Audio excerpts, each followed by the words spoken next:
வணக்கம் பிள்ளைகளே. மீண்டுமாக குருகுலம் கல்வி நிகழ்ச்சியினூடாக உங்களை சந்திப்பதில் நான் மகிழ்ச்சி அடைகின்றேன். கடந்த வகுப்பிலே தேர் சிறுகதை பற்றிய விளக்கங்களை நாம் பார்த்தோம். இன்று அதன் தொடர்ச்சியாக தேர் சிறுகதையின் விமர்சன போக்கு பற்றியும் அக்கதையிலே கூறப்பட்டிருக்கின்ற வாழ்வியல் அம்சங்கள் என்ன என்பது பற்றியும் நாம் விளக்கமாக பார்க்க இருக்கின்றோம். பிள்ளைகளே, அதற்கு முன்னதாக மீண்டும் நாம் அந்த பாடத்தினுடைய தேர்ச்சி மட்டம், அதன் கற்றல் பேறுகள் என்ன என்பதையும் நாம் சற்று நோக்க வேண்டும். அதன் தேர்ச்சியாக தொடர்பாடல் திறனை விருத்தி செய்யும் வகையில் கட்டுருவாக்க திறன் உள்ளவராக செயற்படுவார். ஆம் பிள்ளைகளே, நீங்கள் இந்த பாடத்தை கற்பதன் ஊடாக கட்டுருவாக்க செயற்திறன் மிக்க வாசகராக செயற்பட வேண்டும் என்பது எமது எதிர்பார்ப்பு. அதன் தேர்ச்சி மட்டம் என்ன என பார்த்தால், சந்தர்ப்பத்திற்கும் சூழ்நிலைக்கும் ஏற்ற வகையில் பண்போடு உரையாடுவார். இந்த சிறுகதையை கற்பதன் ஊடாக உங்களுடைய வாழ்க்கையில் உங்களுக்கு ஏற்படுகின்ற சந்தர்ப்பம் சூழ்நிலைக்கு ஏற்றவாறு பண்போடு உரையாடுகின்ற அந்த மனப்பக்குவத்தை நீங்கள் பெற்றுக்கொள்ள வேண்டும் என நாம் எதிர்பார்க்கின்றோம். இதன் கற்றல் பேறுகள் என்ன என பார்த்தால், தேரென்ற சிறுகதையை ஈடுபாட்டுடன் வாசிப்பர். தேரென்ற சிறுகதையினூடாக கதாசிரியர் வெளிப்படுத்த விளையும் விடயங்களை இனங்கண்டு கூறுவர். சிறுகதையில் கூற வந்த விடயங்களை முன்வைப்பதற்கு கையாளப்பட்டுள்ள உத்திகளை இனங்கண்டு முன்வைப்பர். போன்ற கற்றல் பேறுகளை நீங்கள் அடைந்து கொள்ள வேண்டும் என்பது எமது எதிர்பார்ப்பாகும். சரி பிள்ளைகளே, நாம் இனி இந்த தேர் என்ற சிறுகதையின் விமர்சன நோக்கு எவ்வாறு அமைகின்றது என சற்று ஆழமாக பார்ப்போம். சிறுகதையில் காணப்படும் தனிமனித வாழ்வியல் அம்சங்கள்: கொட்டாவி விடல், வைகரையில் துயில் எழல், காலை கடன் நிறைவேற்றல், பல் துலக்கி முகம் கழுவி விபூதி தரித்தல், குளித்தல். இப்போது கவனியுங்கள் மாணவர்களே, இந்த சிறுகதையில் காணப்படுகின்ற வாழ்வியலோடு தொடர்பான விடயங்கள். எமது அன்றாட வாழ்க்கையில் நாம் என்னென்ன காரியங்களை செய்கின்றோமோ அதனோடு தொடர்புடைய அத்தனை காரியங்களையும் இந்த கதையிலே நாம் காண்கின்றோம். அதிகாலையில் எழும்போது எவ்வாறு ஒரு மனிதனுடைய அந்த செயற்பாடு, உடல் செயற்பாடுகள் எவ்வாறு அமைந்திருக்குமோ அந்த செயற்பாட்டை தத்ரூபமாக வெளிக்காட்டி இந்த கதாசிரியர் அதனை நமக்கு தருகின்றார். அதில் தான் கொட்டாவி விடல், கைகளை விரித்து அவர் எழும்புதல், மீண்டுமாக பல் துலக்குதல், முகம் கழுவுதல் போன்ற அன்றாட வாழ்வியலோடு தொடர்பான விடயங்களை இந்த கதை ஆசிரியர் எமக்கு கூறி செல்கின்றார். இதனூடாக இந்த தேர் என்ற சிறுகதை எமது வாழ்க்கையோடும் நெருங்கிய தொடர்பு கொண்ட வகையிலே அமைந்திருக்கின்றது. மாணவர்களே, குடும்ப வாழ்வியல் அம்சங்களோடு தொடர்ச்சியாக சாம்பல் போட்டு பொச்சு மட்டையால் உரசி பாத்திரங்கள் கழுவுதல், கிணற்று நீரை அள்ளுவதற்கு வாளி பயன்படுத்தல், வீட்டை சுத்தப்படுத்தல். இந்த இடத்திலே பிள்ளைகளே நீங்கள் அவதானிக்கலாம், இந்த பொச்சு மட்டை பயன்படுத்தி பாத்திரங்களை சுத்தப்படுத்துகின்ற ஒரு விடயம் முன்வைக்கப்படுகின்றது. இந்த காலத்தில் நாம் எமது வீட்டில் உள்ள பாத்திரங்களை சுத்தம் செய்வதற்காக சந்தையில் புதிதாக அறிமுகப்படுத்தப்பட்டிருக்கின்ற பல்வேறு பொருட்களை பயன்படுத்துகின்றோம். விளம்பரங்களை பார்த்து அதில் கூறும் விடயங்களை நாம் பயன்படுத்தி எமது வீட்டு பாத்திரங்களை நாம் தூய்மைப்படுத்துகின்றோம். ஆனால் அந்த காலத்திலே இந்த சிறுகதையிலே கையாளப்படுகின்ற அந்த கதை அம்சத்தோடு நாம் பார்க்கும்போது முகத்தாரினுடைய வீட்டிலே இந்த பொச்சு மட்டை பயன்படுத்தி பாத்திரங்கள் சுத்தப்படுத்துகின்ற வழக்கம் காணப்பட்டதாக கூறப்படுகின்றது. உங்களில் பலருக்கு பொச்சு மட்டை என்றால் என்ன என்பது தெரியாமல் இருக்கும். பொச்சு மட்டை என்பது பிள்ளைகளே, தேங்காயை எடுத்து உரித்து எடுக்கப்படுகின்ற அந்த மட்டையைத்தான் பொச்சு மட்டை என்று கூறுவார்கள். இந்த பொச்சு மட்டையில் தான் சாம்பலை வைத்து பாத்திரங்களை கழுவினார்கள் அந்த காலத்திலே. இந்த பழக்கம் முகத்தாரின் வீட்டில் சர்வசாதாரணமான ஒரு பழக்கமாக காணப்பட்டது.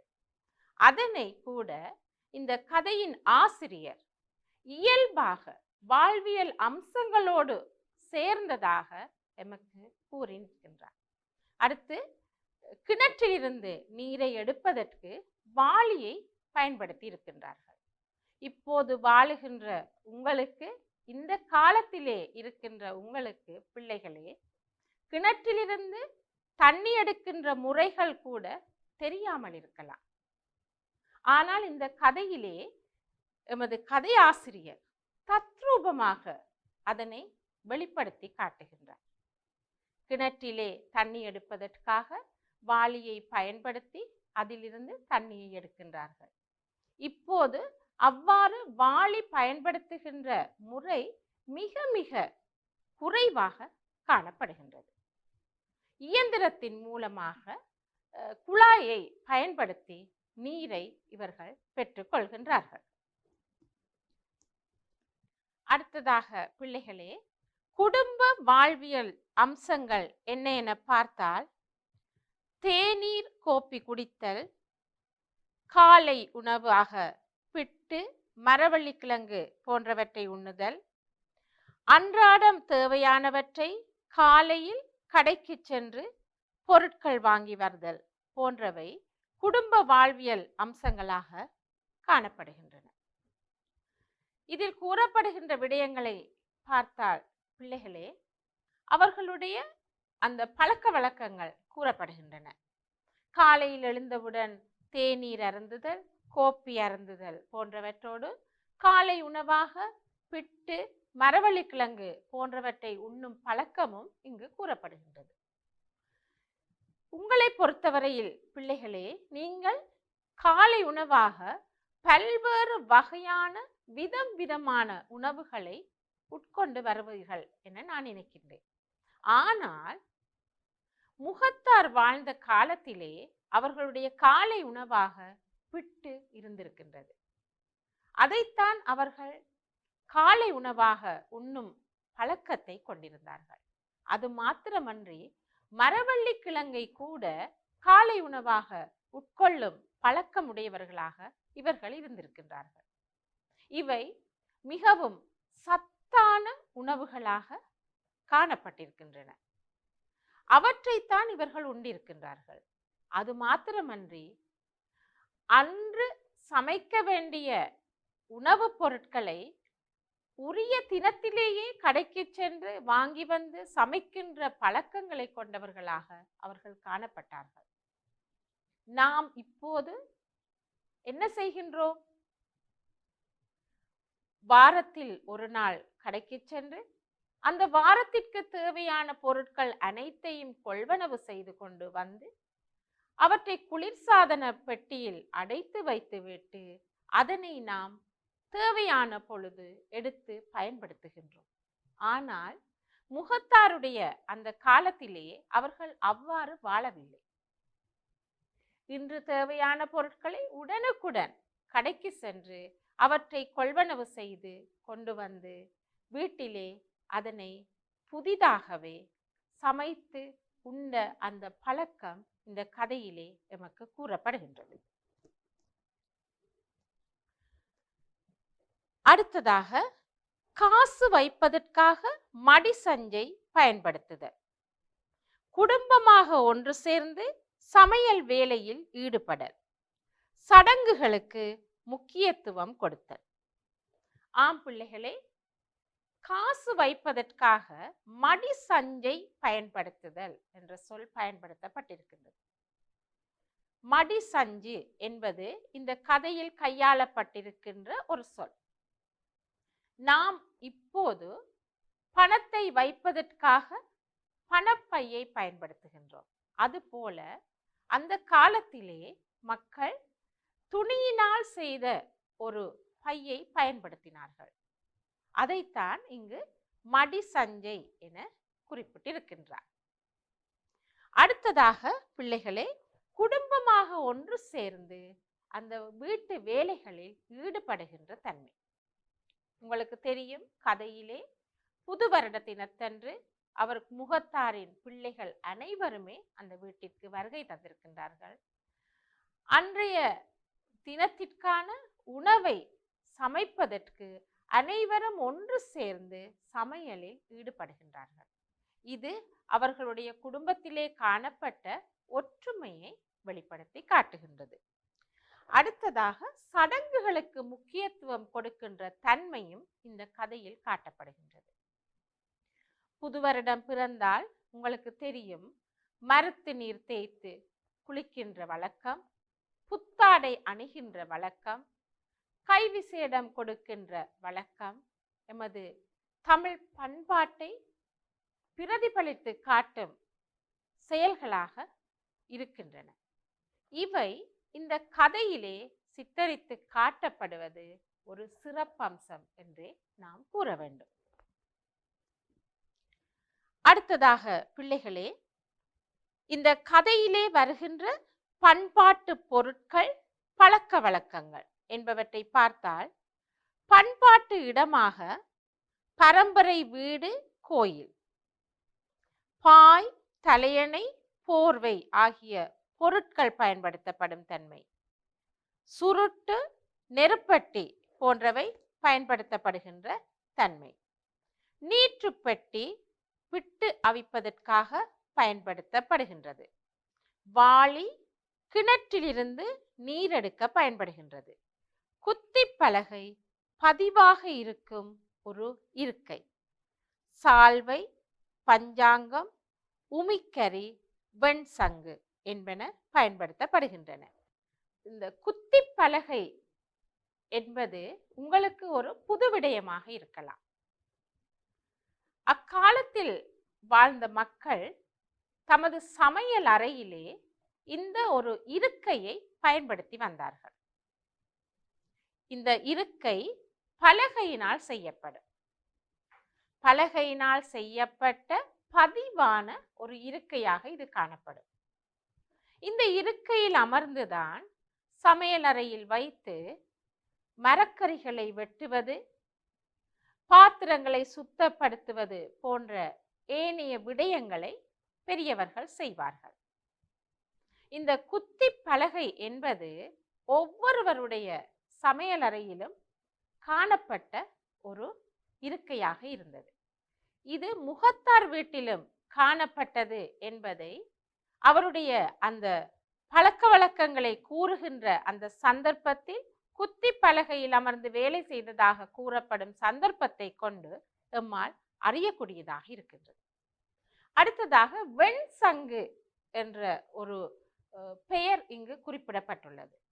இந்த வெண்சங்கு என்பது பிள்ளைகளே சாமி அறை என்பார்கள். இறை வணக்கத்திற்காக ஒதுக்கப்பட்டிருக்கின்ற அந்த அறையிலே விபூதியை இட்டு வைப்பதற்காக இந்த வெண்சங்கு பயன்படுத்தப்பட்டது. இப்போதெல்லாம் எங்களுடைய வீடுகளிலே நாம் ஒரு தட்டிலே அல்லது ஒரு கிண்ணத்திலே விபூதியை இட்டு வைக்கின்றோம். ஆனால் அந்த காலத்திலே வெண்சங்கிலேதான் அந்த விபூதியை இட்டு வைத்து அதிலே விரலையிட்டு விபூதியை தொட்டு பூசிக்கொள்வார்கள். அது அந்த காலத்தில் வாழ்ந்த மக்களுடைய இல்லங்களிலே காணப்பட்ட பெருமதி வாய்ந்த விசேடமான ஒரு பொருளாக கருதப்பட்டது. அடுத்து பிள்ளைகளே, பண்பாட்டு உணவு பழக்கங்கள். நீற்றுப்பெட்டியில் பிட்டு அவித்தல், நல்லெண்ணெயில் வெதுப்பிய கத்தரிக்காய் முட்டை பொரியல், மரவள்ளி கிழங்கை சுட்டு பச்சை மிளகாயுடன் சேர்த்து உண்ணுதல். பாருங்கள் பிள்ளைகளே, அந்த காலத்திலே வாழ்ந்த மக்களுடைய அந்த பழக்க வழக்கங்கள் அல்லது அவர்கள் சமையலுக்காக பயன்படுத்திய பொருட்கள், சமையல் முறைகள் இதில் கூறப்படுகின்றன. பிட்டு அவிப்பதற்காக நீத்துப்பெட்டி, ஓலையால் இழைக்கப்பட்ட ஒரு பாத்திரம் போன்ற ஒன்றைத்தான் பிட்டு அவிப்பதற்காக பயன்படுத்தினார்கள். இதனைத்தான் நீத்துப்பெட்டி என்று கூறினார்கள். தற்காலத்திலும் கூட சில இடங்களில் இது பயன்படுத்தப்படுகின்றது. அது போலவே பிள்ளைகளே, நல்லெண்ணெயில் வெதுப்பிய கத்தரிக்காய் முட்டை பொரியல் போன்றன இங்கு கூறப்படுகின்றன. நாம் இயல்பாக சமையலுக்கு பயன்படுத்துவது தேங்காய் எண்ணெய். ஆனால் நல்லெண்ணெயை பயன்படுத்தித்தான் அந்த காலத்திலே உணவுப் பொருட்களை சமைத்திருக்கின்றார்கள் என்பது இந்த பாடத்தில் கூறப்படுகின்ற ஒரு சான்று. அந்த நல்லெண்ணெய் என்பது அனைவரனது தேக ஆரோக்கியத்துக்கும் சிறந்த ஒன்று. மறைமுகமாக இந்த கதையின் மூலம் சத்துமிக்க தேக ஆரோக்கியத்திற்கு உதவி செய்கின்ற உணவுப் பொருட்களை தான் இவர்கள் பயன்படுத்தினார்கள் என்பதும் இங்கு கூறப்படுகின்றது. அடுத்ததாக மிக முக்கியமான ஒரு உணவுப் பொருள் கூறப்படுகின்றது பிள்ளைகளே, மரவள்ளி கிழங்கு. மரவள்ளி கிழங்கை சுட்டு பச்சை மிளகாயுடன் சேர்த்து உண்ணுதல். இதனை காலை உணவாக இவர்கள் உட்கொண்டிருக்கின்றார்கள். இது அவர்கள் வாழ்ந்த காலத்திலே மிகவும் சுவை நிறைந்த உணவாக கூட இருந்திருக்கலாம். மரவள்ளி கிழங்கை அவித்து உண்ணலாம் என்று கேள்விப்பட்டிருக்கின்றோம், பொரித்து உண்ணலாம் என்று கேள்விப்பட்டிருக்கின்றோம். ஆனால் இந்த பாடத்தின் மூலமாக மரவள்ளி கிழங்கை சுட்டு அதை மிளகாயுடன் சேர்த்து உண்ணலாம் என்ற அந்த புதிய கருத்தையும் கூட நாம் பெற்றுக்கொள்கின்றோம். இவை அனைத்துமே சத்து நிறைந்த உணவாக எமக்கு காட்டப்படுகின்றது. அத்துடன் முட்டை கோப்பி, பான் சாப்பிடுதல், சுருட்டு சிகரெட் புகைத்தல் போன்ற பழக்க வழக்கங்களும் இங்கு முன்வைக்கப்படுகின்றன. முட்டை கோப்பி என்பது காலங்காலமாக தமிழர்களுடைய வழக்கப்படி அருந்தப்படுகின்ற ஒரு பானம். கோப்பி அருந்திருக்கின்றோம், தேநீர் அருந்தி இருக்கின்றோம். ஆனால் முட்டை கோப்பி என்பது நம்மை முகம் சுளிக்க வைக்கின்ற அல்லது ஆச்சரியப்பட வைக்கின்ற ஒரு விடயமாக இருந்தாலும் கூட மிகவும் சத்துமிக்க ஒரு பானமாக இது கருதப்படுகின்றது. அதனால் காலையில் இந்த முட்டை கோப்பி அருந்துகின்ற பழக்கம் அக்கால மக்களிடையே காணப்பட்டிருக்கின்றது. அதைத்தான் இங்கு இந்த கதையிலே கதாசிரியர் நமக்கு வெளிப்படுத்தி காட்டியிருக்கின்றார். அடுத்ததாக பிள்ளைகளே, இந்த பாடத்தின் மூலம் கூட்டு குடும்ப வாழ்வியல் அம்சங்களும் அதன் நன்மைகளும் சவால்களும் என்ன என்பதை நாம் பார்க்க இருக்கின்றோம். கூட்டு குடும்பம் என்பது பெற்றோர்கள், பிள்ளைகள், தாய் வழி, தந்தை வழி, இரத்த உறவினர்களை கொண்ட குடும்பம் ஆகும். கூட்டு குடும்பம் என்றால் என்ன என்பது பற்றி இப்போது நான் கூறினேன்.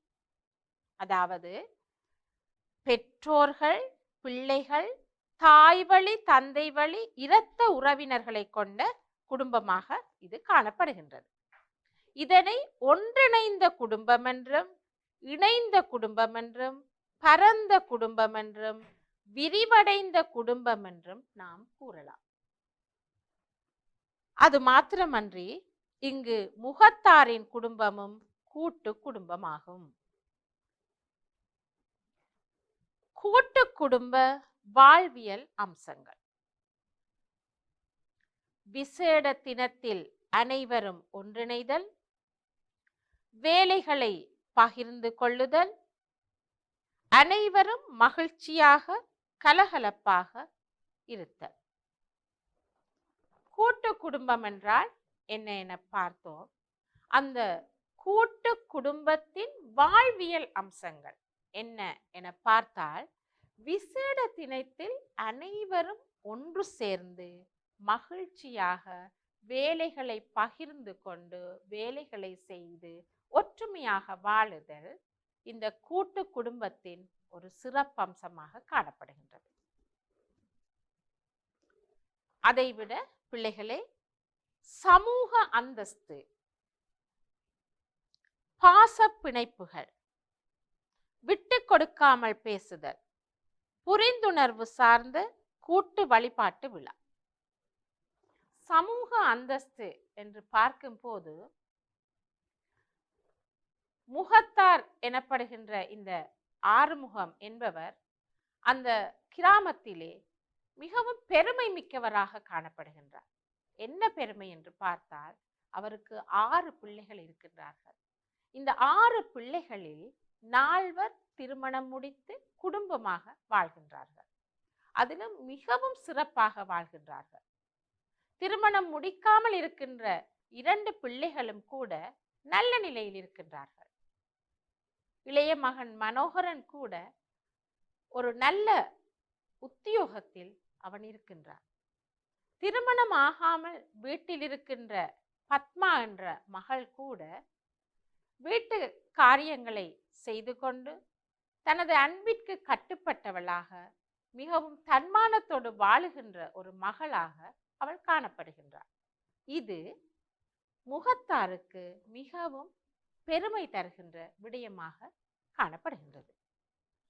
அடுத்ததாக பாச பிணைப்புகள் என்று பார்க்கும்போது, தனது பிள்ளைகள் மேல் கொண்ட அந்த பாசத்தினால் பிள்ளைகளுக்கு அன்று சுவையான உணவை கொடுக்க வேண்டும் என்ற ஒரே நோக்கத்தோடு அன்று காலையிலே கடைக்கு சென்று தேவையான பொருட்களை அவர் வாங்கி வருகின்றார். இது அவருடைய தந்தை என்ற ஸ்தானத்தில் அவருடைய அந்த நிலைப்பாட்டை நமக்கு கூறி நிற்கின்றது. அடுத்ததாக விட்டு கொடுக்காமல் பேசுதல். இது கூட்டு குடும்பத்தின் ஒரு சிறப்பம்சமாகும்.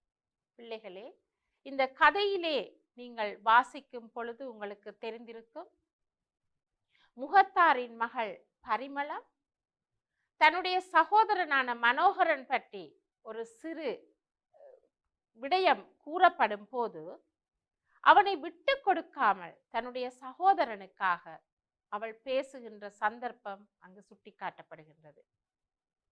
குமாரசுவாமி என்கின்ற முகத்தாரின் மகன் புதுவருட பிறப்பன்று வீட்டிற்கு வந்திருக்கின்ற வேளையிலே அவனை அன்போடு உபசரித்து அவனுக்கு தேவையான தேநீரோ கோப்பியோ எதுவோ வழங்கி அவனை உபசரித்து அனுப்பிய அந்த சிறந்த பண்பு அங்கு வெளிப்படுத்தி காட்டப்படுகின்றது. அடுத்ததாக புரிந்துணர்வு சார்ந்த கூட்டு வழிபாட்டு விழா.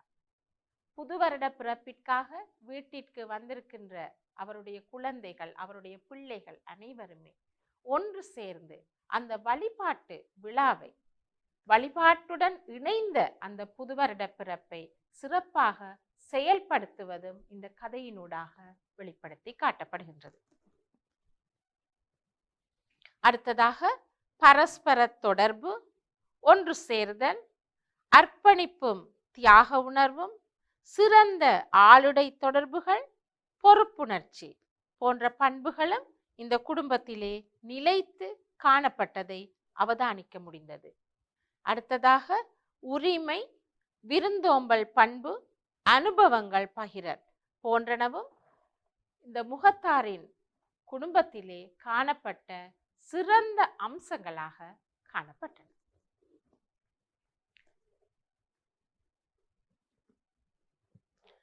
அடுத்ததாக பிள்ளைகளே, இந்த தேர் என்ற சிறுகதை தலைப்பினது பொருத்தப்பாடு எவ்வாறு அமைந்து காணப்படுகின்றது என்பதை நாம் இனி பார்ப்போம். உங்களுக்கு தெரியும் பிள்ளைகளே, தேர் தேர் என்று கூறியதும் உங்கள் அனைவருக்கும் நினைவுக்கு வருவது இந்து கோயில்களில் இறைவனை உலா கொண்டு செல்வதற்காக பயன்படுத்தப்படுகின்ற அந்த தேர் தான் நினைவிற்கு வரும். இந்த தேர் என்ற பெயர் இந்த சிறுகதைக்கு எவ்வாறு பொருத்தப்பாடுடையதாக காணப்படுகின்றது?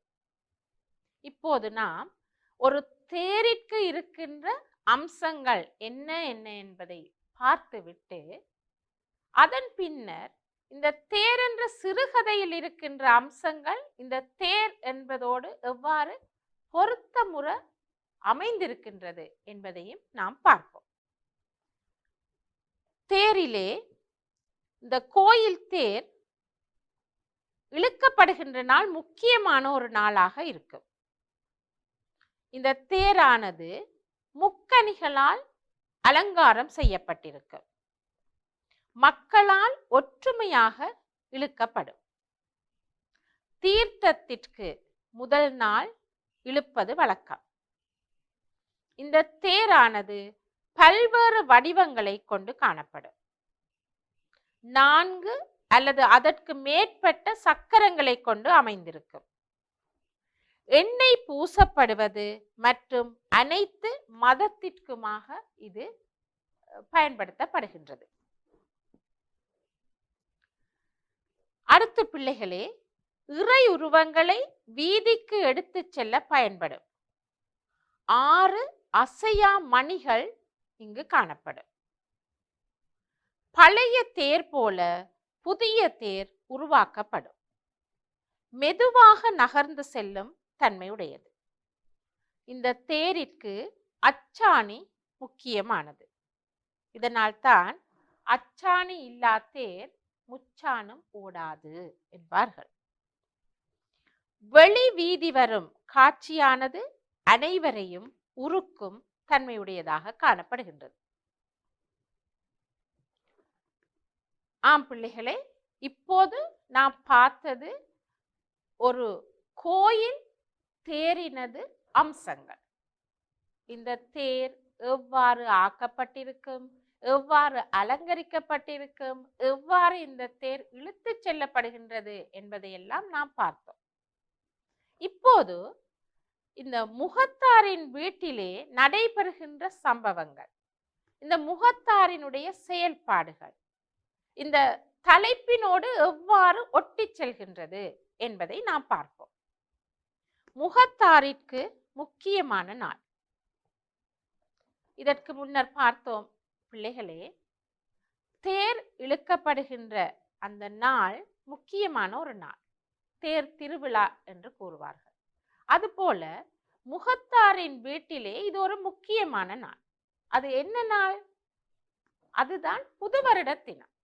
புதுவருட தினத்தன்றுதான் அவருடைய பிள்ளைகள் அனைவரும் அந்த வீட்டிற்கு வருகை தந்திருக்கின்றார்கள். அது அவருக்கு முக்கியமான ஒரு நாளாக கருதப்படுகின்றது. புதுவருட தினத்தன்று வீடானது அலங்காரம் செய்யப்பட்டு காணப்படுகின்றது.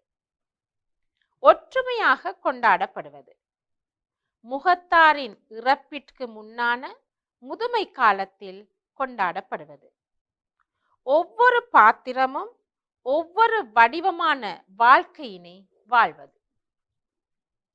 திருமணமான 4 பிள்ளைகளும் மொத்தமாக 6 பிள்ளைகளும் காணப்படுவது. மரத்து நீர் வைக்கப்படுவது. அனைத்து குடும்பத்தினருக்கும் பொருத்தமானது. தந்தையின் தவிப்பை சமூகத்திற்கு எடுத்து செல்ல பயன்படுவது. பார்வதி பிள்ளையை போல் பத்மாவதி காணப்பட. சிறுகதையும் மெதுவாக நகர்த்தப்படுகிறது. குடும்பத்தேருக்கு முகத்தார்தான் அச்சாணியாக விளங்குபவர். குமாரசாமியை கண்டவுடன் அவர் காணப்படும் நிலை அனைவர் மனதையும் உருக்குவதாக அமைகின்றது.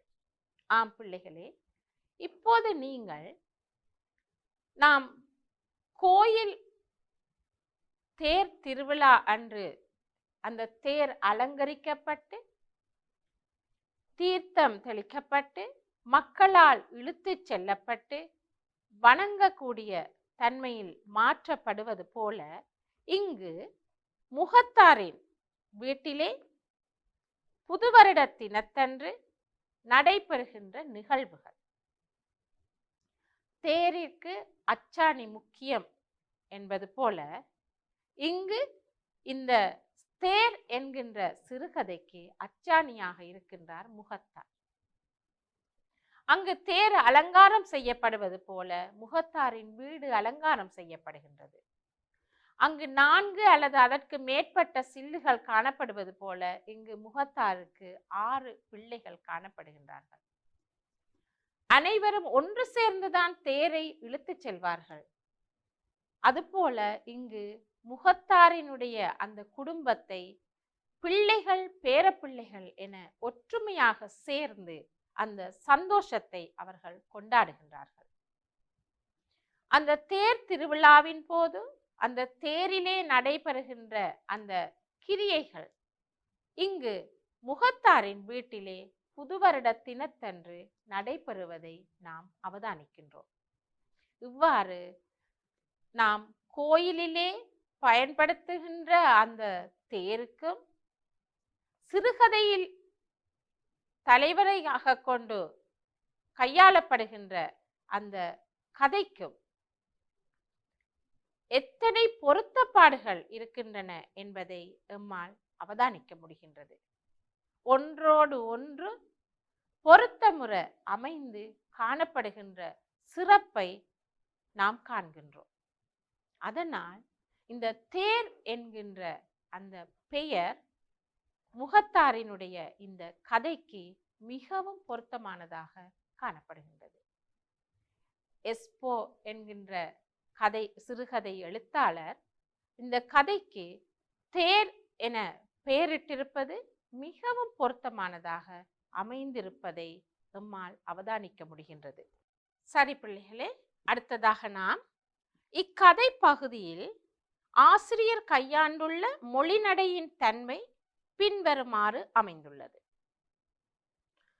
ஆசிரியர் கையாண்டுள்ள மொழிநடை எவ்வாறு அமைந்திருக்கின்றது என்பது பற்றி நாம் பார்ப்போம். யாழ்ப்பாண மக்களின் கிராமிய மொழியை செவ்வனே கையாண்டுள்ளவை. அவள் பொடிச்சுதான் பாவம், தாயத்தின்னியாய் போயிட்டது. படிப்பை முடிச்சு போட்டு மூளையில கிடந்து பெருமூச்சு விடுது. அவளை மேல படிக்க வைக்கலாம் என்று மூத்ததுகள் விரும்பினதுதான். வேணுமென்றால் உதுகள் என்ற பொம்பளை பிள்ளைகள் படிச்சு உத்தியோகம் பார்க்கட்டும்.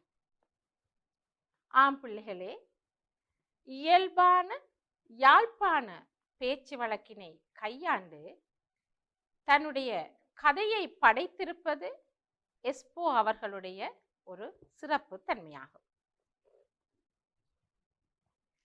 எண்ணற்ற கைவியலம் வாங்குறதுல அவளுக்கு அவ்வளவு நம்பிக்கை.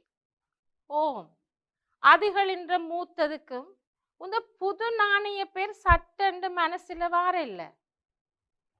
பிள்ளைகளே, இவை முகத்தாரினால் கூறப்படுகின்ற விடயங்கள். இயல்பான மொழி வழக்கிலே அவருக்கே உரித்தான அந்த சொற்களை பயன்படுத்தி அவர் அந்த விடயங்களை கூறியிருப்பது சிறப்பான ஒரு அம்சமாகும். விவரணத்தன்மையான மொழிநடை புறக்காட்சிகளையும் பாத்திரங்களின் இயல்பையும் விளக்க விவரணத்தன்மையான மொழிநடையை ஆசிரியர் கையாள்கின்றார். இறப்பில் தொங்கும் வெண்சங்கிலே கதிர்காமத்து விபூதி இருக்கும். பிள்ளைகளே, உங்களுக்கு தெரியும், ஒரு சிறுகதை ஆசிரியர் சிறுகதை ஒன்றை முன்வைக்கும் போது அந்த கிராமிய வழக்கிலான சொற்களை எவ்வாறு பயன்படுத்துகின்றாரோ அது போலவே தன்னுடைய தனித்தன்மையை சிறப்பித்து காட்டுகின்ற மொழி நடையையும் கையாள்வது வழக்கமாக இருக்கும். அதுபோலத்தான் எஸ்போ அவர்களும் தன்னுடைய சிறுகதையிலே சில விடயங்களை கையாண்டிருக்கின்றார். அவ்வாறு கையாளப்பட்ட விடயம்தான் இங்கு கூறப்படுகின்றது. இறப்பில் தொங்கும் வெண்சங்கிலே கதிர்காமத்து விபூதி இருக்கும். அடுத்ததாக, வலக்கை விரல்களுக்குள் எடுத்து சிவசிவா என்று உச்சரிக்கும் பொழுது நல்லூர் கந்தனின் உதயகால பூசை மணி கேட்கும். நான் ஆரம்பத்திலே குறிப்பிட்டது போல அந்த காலத்திலே விபூதியை வெண்சங்கிலே இட்டு வைப்பது ஒரு புனிதமான தன்மையாக கருதப்பட்டது. அந்த வெண்சங்கிலே இருந்து எடுக்கின்ற விபூதியைத்தான் நாம் பூசியிருக்கின்றோம் என்று கூறுவதில் கூட சற்று பெருமை காணப்பட்ட தன்மையை இந்த கதையிலே நம்மால் அவதானிக்க முடிகின்றது. அடுத்ததாக பிள்ளைகளே, கவித்துவம் செறிந்த மொழிநடை. வார்த்தைகள் மார்பு மயிரை பொசுக்கி இதய குலையை வெதுப்பி எடுத்த பொழுது குறுக்கு இலைகளை தரித்தலையிலே மின்சார வேகத்தில் இணைகின்றன. எத்தனை இயல்பான பேச்சு வழக்கு சொற்களை இயல்பாக இந்த ஆசிரியர் கையாண்டிருந்தாரோ அது போலவே சிறப்பான மொழிநடையையும் அவர் கையாண்டிருப்பது அவருடைய சிறப்பு தன்மையாகும். அங்கத பாங்கிலான மொழிநடை. இந்த புது நாணய பேர் சட்டென்று மனசிலே வாரல்ல. அவள்தான் அம்சத்தொனிக்கு 10 வயசுக்கு மேல இருக்க வேணும். ஆம் பிள்ளைகளே, காலத்துக்கு காலம் எமது நாணயங்களின் பெயர்கள், வடிவங்கள், அமைப்புகள் மாற்றப்பட்டிருக்கின்றன. அந்த வகையிலே இவர் வாழ்ந்த காலத்திலும் இந்த நாணயங்கள், தாள்கள் மாற்றப்பட்டிருக்கலாம். அதனால்தான் என்னவோ இந்த கதையிலும் கூட எஸ்போ அவர்கள் இந்த மொழியை கையாண்டிருக்கின்றார். ஆம் பிள்ளைகளே, அவர் வாழ்ந்த காலத்திலே பயன்படுத்தப்பட்டு வந்த அந்த நாணயத்தின் பெயர்கள் தனக்கு வரவில்லை என்பதை இந்த இடத்திலே குறிப்பிடுகின்றார். அது மாத்திரமன்றி ஹம்சத்வனி என்கின்ற அந்த பெயர் அவருக்கு உச்சரிப்பதற்கு கடினமாக இருந்ததோ என்னவோ அம்சொத்தனி என அவர் கூறி நிற்கின்றார். அடுத்ததாக, பிள்ளைகளை படிக்க வைத்து உத்தியோகக்காரராக்கியதனால் 2 பான் துண்டுகளை குறிக்கும் பழக்கம் முகத்தார் வீட்டிலும் பரவிவிட்டது.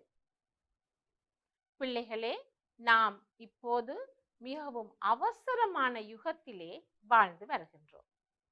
வேலை பளுவின் காரணமாக எமது சமையல் வேலைகளை நாம் குறைத்து விட்டோம்.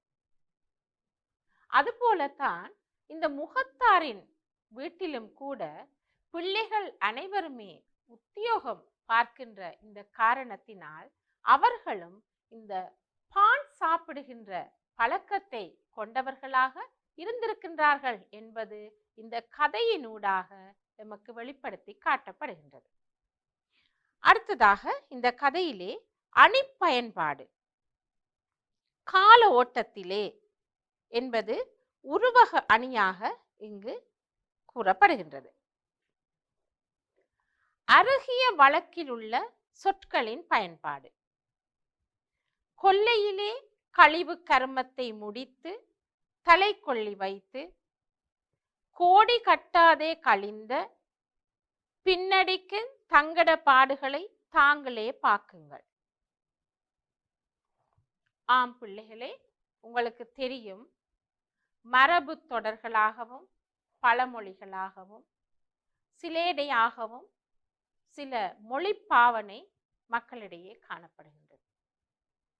அதுபோலத்தான் முகத்தாரும் அவருடைய இந்த தேர் என்ற சிறுகதையிலும் பயன்படுத்திய அந்த சொற்கள் இங்கு அருகிய வழக்கில் உள்ள சொற்களாகவே காணப்படுகின்றன. கொல்லையிலே கழிவு கர்மத்தை முடித்து, இவ்வாறான சொற்பிரயோகங்கள் இந்த கதையில் பயன்படுத்தப்பட்டிருக்கின்றன. கோடி கட்டாதே கழிந்த, பின்னடிக்கு தங்கட பாடுகளை தாங்களே பாக்குங்கள். இவ்வாறான மொழி நடைகள் அருகிய வழக்கில் உள்ள மொழி நடைகளாக கூறப்படுகின்றன. அடுத்ததாக மரபு தொடர்களை கையாள்வது. அடிக்கழுவி, வேலையிலே கொளிவிட்டான், எல்லா பாரத்தையும் என்ற தலையில சுமத்தி போட்டு போயிட்டாள். இவை அனைத்தும் மரபு தொடர்களாக இந்த சிறுகதையிலே கையாளப்பட்டிருக்கின்றன.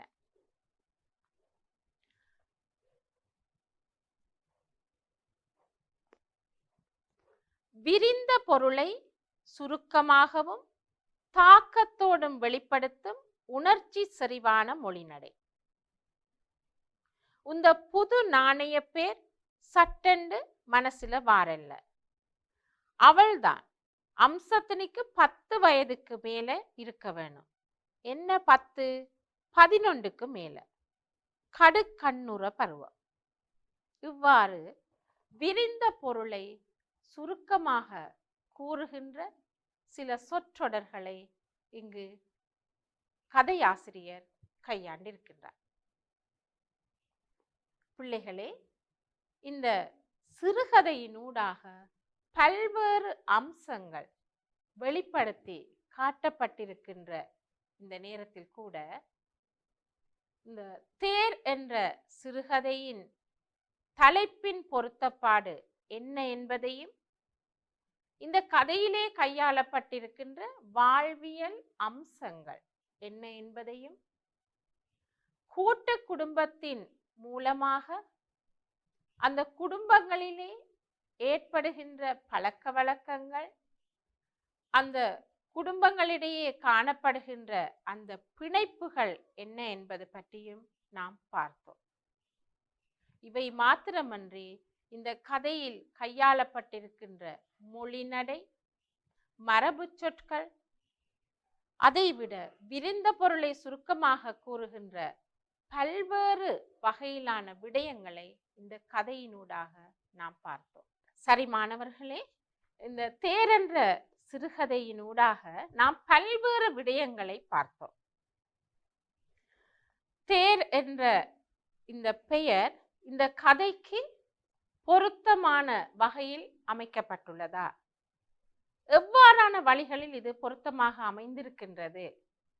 கதாசிரியர் இதனை எவ்வாறு கையாண்டிருக்கின்றார் என்பதையெல்லாம் நாம் பார்த்தோம். அது மாத்திரமன்றி இந்த கதையிலே கூறப்படுகின்ற வாழ்வியல் அம்சங்கள், எமது வாழ்வியலோடு தொடர்புடைய அம்சங்கள், கூட்டு குடும்ப வாழ்வில் நாம் சந்திக்கின்ற விடயங்கள், நன்மையான எத்தனையோ காரியங்கள் அனைத்தையுமே நாம் இந்த கதையிலே பார்த்தோம். முகத்தார் என்கின்ற தனி மனித ஆளுமை பற்றி பார்த்தோம். அவருடைய அந்த வாழ்க்கையிலே அவருக்கு ஏற்பட்ட இழப்பு, ஆனாலும் அந்த இழப்பை பொருட்படுத்தாது அவருடைய பிள்ளைகள் மூலமாக அவருக்கு ஏற்பட்ட பெருமை, அவர் அந்த பிள்ளைகளை வழிநடத்திய விதம் அனைத்துமே இந்த கதையினோடு சித்தரித்து காட்டப்பட்டுள்ளது. இந்த சிறுகதையின் தலைப்பு இந்த கதைக்கு பொருத்தமாக அமைந்திருக்கின்ற வழிமுறைகள் என்னென்ன என்பதை பல்வேறு கோணங்களில் நாம் பார்த்தோம். இவை அனைத்தையுமே மனதில் கொண்டவர்களாக பிள்ளைகளே, நீங்கள் பரீட்சையை மாத்திரம் மையப்படுத்தியதாக உங்களுடைய அந்த நோக்கு அமையக்கூடாது. ஒரு சிறுகதையை நாம் படிக்கும் போது அந்த கதையிலே இருக்கின்ற கதாபாத்திரங்கள் எமக்கு கூறுகின்ற செய்தி என்ன, அந்த கதாபாத்திரங்களின் ஊடாக எமது வாழ்க்கைக்கு நாம் பெற்றுக்கொள்கின்ற விடயங்கள் என்ன, அதன் ஊடாக எமக்கு கிடைக்கின்ற படிப்பினைகள் என்ன என்பதையெல்லாம் ஆராய்ந்து அவ்வாறான நோக்கிலேதான் ஒரு சிறுகதையை நாம் படிக்க வேண்டும். அது மட்டுமன்றி அந்த சிறுகதையை ரசனையுடைய வகையிலே, ரசனை உள்ளதாக நாம் எவ்வாறு நோக்கலாம், அதிலே ரசிக்கக்கூடிய வகையிலே என்ன விடயம் குறிப்பிடப்பட்டிருக்கின்றது, அதனை நாம் எவ்வாறு பார்க்க வேண்டும் என்ற பல்வேறு கோணங்களிலே நாம் ஒரு சிறுகதையை படிக்க வேண்டும். அந்த சிறுகதையின் ஆசிரியர் இந்த கதையினூடாக எமக்கு கூற வருகின்ற செய்தி என்ன, இவை அனைத்தையுமே மனதில் கொண்டவர்களாக அந்த கதையை படிப்போமாக இருந்தால் இந்த கதையினோடு ஆசிரியர் எதிர்பார்க்கின்ற அனைத்து விடயங்களையும் நாமும் அறிந்து கொள்ளக்கூடியதாக இருக்கும். உங்களுடைய வினா பத்திரங்களிலே வினவப்படுகின்ற வினாக்களுக்கு நீங்கள் விடையளிக்கும் போது விளக்கமான விடையாக, கருத்துக்களை ஒன்றிணைத்த விடையாக உங்களுடைய விடைகள் அமைய வேண்டும். சுருக்க குறிப்பாக நீங்கள் விடைகளை அங்கு குறிப்பிட்டீர்களானால் உங்களுக்கான முழு புள்ளிகளை பெற முடியாது போகும். முதலில் இந்த கதையை நீங்கள் வாசியுங்கள். அதன் பின்னர் அந்த கதையிலே கூறப்பட்டிருக்கின்ற கருத்துக்கள் என்ன என்பதை தொகுத்து கொள்ளுங்கள். அதன் பின்னர் இந்த கதாபாத்திரங்கள் என்னென்ன இருக்கின்றன என்பதை அறிந்து கொள்ளுங்கள். அதன் பின்னர் இந்த கதாபாத்திரங்கள் ஊடாக நாம் பெற்றுக்கொள்கின்ற படிப்பினை அல்லது இந்த கதாபாத்திரங்கள் எமக்கு கூறுகின்ற செய்தி, இவை அனைத்தையும் ஒன்று சேர்த்து பாருங்கள். அப்போது உங்களுக்கு இந்த கதை முழுமையான ஒரு வாழ்க்கை பாடத்தை கற்றுத்தரக்கூடியதாக இருக்கு. எஸ்போ அவர்களின் இந்த தேர் என்பது வெறுமனே ஒரு தேராக மாத்திரம் இருந்துவிடக்கூடாது. எங்களுடைய வாழ்க்கை என்ற தேருக்கு அவருடைய தேர் என்கின்ற சிறுகதை ஒரு பாடத்தை கற்றுத்தருகின்ற ஒரு தேராக அமைய வேண்டும். உங்களுடைய பரீட்சையில் நீங்கள் வெற்றியை நோக்கி பயணிப்பதற்காக இந்த கதையை நீங்கள் ஆழமாக கற்று உரிய முறையிலே வினவப்படுகின்ற வினாக்களுக்கு விடையளித்து நீங்கள் முழுமையான புள்ளிகளை பெற வேண்டும் என்பதற்கான நிகழ்ச்சி திட்டத்தை தான் பிள்ளைகளே நாம் உங்களுக்கு தயாரித்து வழங்குகின்றோம். ஆகவே பாடங்களை நீங்கள் முழுமையாக மனதிலே நிறுத்தி கற்று உங்களுடைய வாழ்க்கையிலே நீங்கள் வெற்றியை பெற வேண்டும் என்பதே எமது நோக்கம்.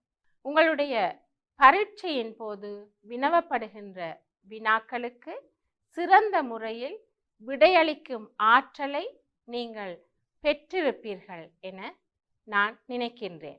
அந்த நம்பிக்கையோடு